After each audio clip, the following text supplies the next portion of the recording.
এখনকার আবহাওয়া এতটাই গরম যে আমরা ছোট থেকে বড় সবাই কিন্তু অস্থির হয়ে উঠেছি। আর এটাই প্রকৃতির নিয়ম। যদিও আমরা কিছু করতে পারবো না, তবুও কিছু কিছু পদ্ধতি অবলম্বন করে যদি আমরা চলি, তাহলে কিছুটা হলেও এই গরমের হাত থেকে আমরা বাঁচতে পারবো।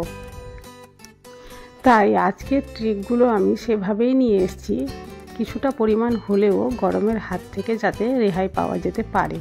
তবে চলো, পিকে ম্যাজিক ফুড ফ্যাক্টরিতে তোমাদের সকলকে স্বাগত জানিয়ে শুরু করছি আজকের প্রথম ট্রিক।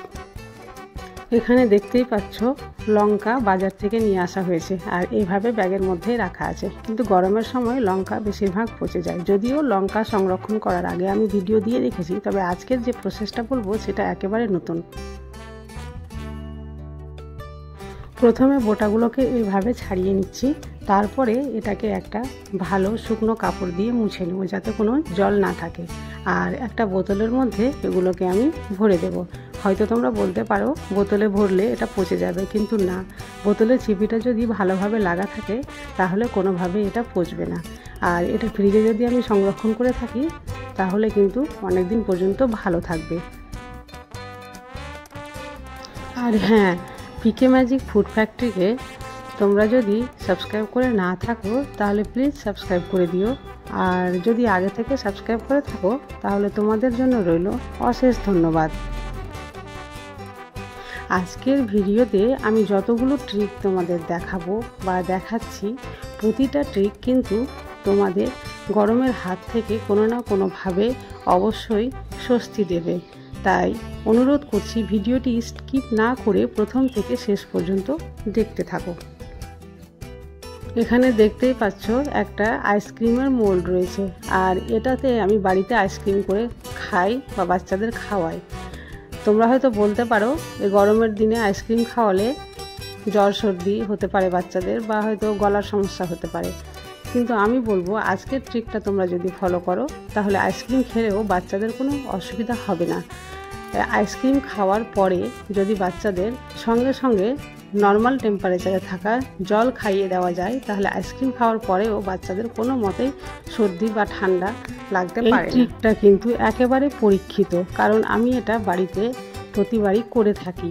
আর এইভাবেই আমি কিন্তু বাড়িতে আইসক্রিম নিজেরাও খাই আর বাচ্চাদেরও খাইয়ে থাকি। গরমের দিনে পেঁয়াজ স্টোর করা নিয়ে অনেক সমস্যা হয়। প্রতিদিনই পেঁয়াজ পচে যায়, আর আমরা প্রতিদিনই দেখে থাকি কোনটা কোনটা পেঁয়াজ ভালো আর কোনটা পচা। যেটা পচা সেটা বার করে ফেলে দিই। তাই প্রতিদিন এইভাবে না করে যদি একদিনে অনেকগুলো পেঁয়াজ মনে হয় যে এগুলো হয়তো বেশি দিন যাবে না, হয়তো 2-1 দিনের মধ্যে পচে যেতে পারে, সেই পেঁয়াজগুলোকে আমি বেছে বেছে ভালোভাবে কেটে নিই। আর কাটার পরে এয়ারটাইট কন্টেনারে যদি এইভাবে রেখে মুখটা ভালো করে বন্ধ করে ডিপ ফ্রিজে স্টোর করে দিই, তাহলে পেঁয়াজ কিন্তু আর পচবে না। সেখান থেকে বের করে করে প্রতিদিন রান্না করতে পারবো।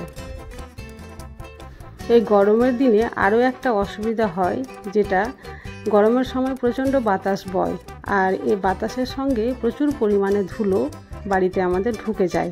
আর সব সময় ঝাড় দেওয়া আর ঘর মোছা আমাদের পক্ষে সম্ভব হয় না। দিনে 2-3 বার ঘর ঝাঁটা দেওয়া আর ঘর মুছে পরিষ্কার করা, এটা তো কোনো মতেই সম্ভব নয়। তাই আজকের ট্রিকটা যদি তোমরা ফলো করো তাহলে ঘর মুছা আর ঘর ঝাঁটা দেওয়া একই সঙ্গে হয়ে যাবে, আর ঘরটাও অনেকাংশে ঠান্ডা থাকবে। তার জন্য আমি এখানে একটা পুরনো গেঞ্জি বা টি শার্ট ভালোভাবে ভিজিয়ে চিপে নিয়েছি, আর সেই গেঞ্জির মধ্যে এবার ঝাড়ুটাকে আমি ভালোভাবে সেট করে নেব। দেখতেই পাবে আমি কিভাবে সেট করছি। সেটা গলা দিয়ে আমি ঝাড়ুটাকে ভিতরে ভরে দিচ্ছি, আর ঝাড়ুর উপরে এটাকে ভালোভাবে লেপটে নিচ্ছি। তারপরে এই ঝাড়ুটা ঘরে আমি এইভাবে একটু হিলাবো, তাহলেই কিন্তু ঝাড়ু দেওয়া আর ঘর মোছা একসঙ্গেই হয়ে যাবে, আর ঘরটাও তাড়াতাড়ি পরিষ্কার হয়ে যাবে, আর ধুলোও থাকবে না, আর ঘরটাও অনেক ঠান্ডা থাকবে। পিকে ম্যাজিক ফুড ফ্যাক্টরিকে তোমরা যদি ইনস্টাগ্রামে ফলো করতে চাও তাহলে ডেসক্রিপশানে লিঙ্ক দেওয়া রয়েছে, সেখানে গিয়ে অবশ্যই ফলো করতে পারো। আশা করছি এই ট্রিকটিও তোমাদের খুব ভালো লেগেছে। আর চলে আসছি পরবর্তী ট্রিকে।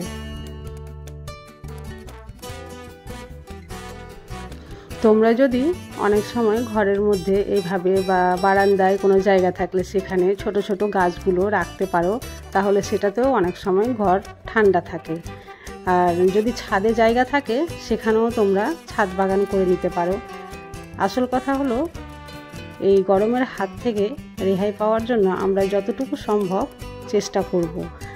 আর দেখতে পাচ্ছ আমি ছোট ছোট মানি প্ল্যান্টগুলো বাড়িতে রেখেছি, যেটা অক্সিজেন সরবরাহ করবে আর অল্প পরিমাণে হলেও ঘরের আর্দ্রতা শোষণ করবে। চলে আসছি পরবর্তী ট্রিকে।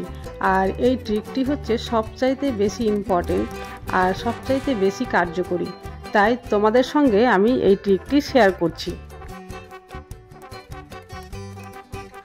এই গরমের সময় ঘরের মধ্যে এত গরম বাতাস প্রবেশ করে যে পুরো ঘরটাই গরম হয়ে যায়। তাই দেখতেই পাচ্ছ এই বেডরুমের নিচের দিকে যেখানটায় আমরা হয়তো পাপোশ রাখি, ঠিক সেই জায়গাতে একটা গেঞ্জি বা টি শার্ট আমি রেখে দিয়েছি।